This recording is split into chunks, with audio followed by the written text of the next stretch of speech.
You never know what life can throw at you as a queer and trans person, especially when you're black. I think that for a lot of us, we may not be able to feel at home within our biological families, so we find people who help us feel at home and they become our chosen family. For me, my chosen family has been so imperative through everything, through the highs, through the lows, but a lot of young people don't have that chosen family, so I want them to feel a part of one. I think it exists, again, far beyond just being at this event. It exists outside of it, and it creates a support system that is so necessary because you never know what life can throw at you as a queer and trans person, especially when you're black. I really like what Exist Loudly is doing. It's basically like acting as a safe haven for young black queers, which is very needed right now. My name is Tanya Compass. I am the founder of Exist Loudly, youth worker, and I just do bits on social media as well. I didn't realise how many people would oppose spaces that centre queer and trans black young people. Exist Loudly is an organisation that works with queer black young people, and we support them through spaces of joy and community.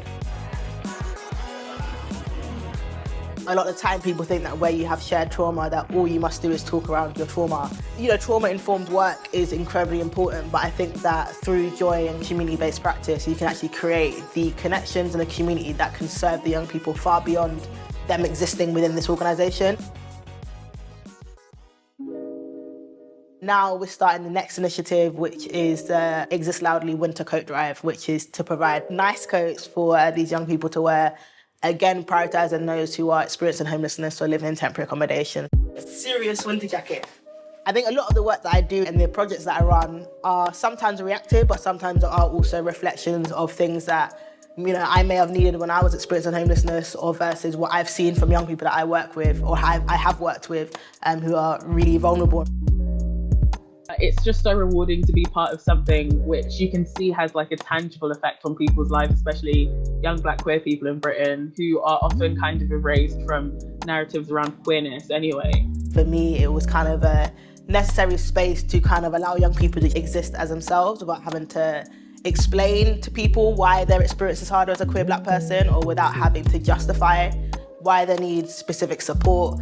Give them like a bit of just peace, like allow them to just be young people, because I think when you have to navigate and deal with all the different facets of your identity consistently, it kind of robs you of your childhood and your youth a bit. What surprised me the most on my journey to create Exist Loudly, I think, was just how many people would be mad, whether it's because they're transphobic, whether it's because they're homophobic, whether it's because they're racist. I've had more abuse in the past couple months since it's launched than I've ever had in my entire life. And I think all of the hatred that I've got has also shown me just how important spaces of joy are for young people who have to deal with these hateful or bigoted comments on a daily basis.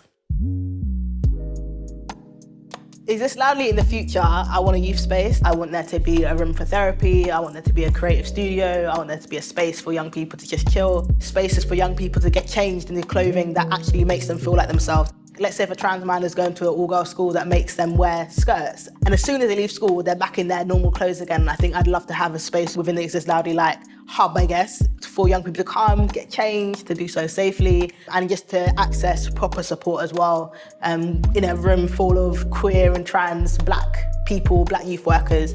I really believe in like radical imagination, which is like you have to radically imagine yourself living your best life, living freely, living safely.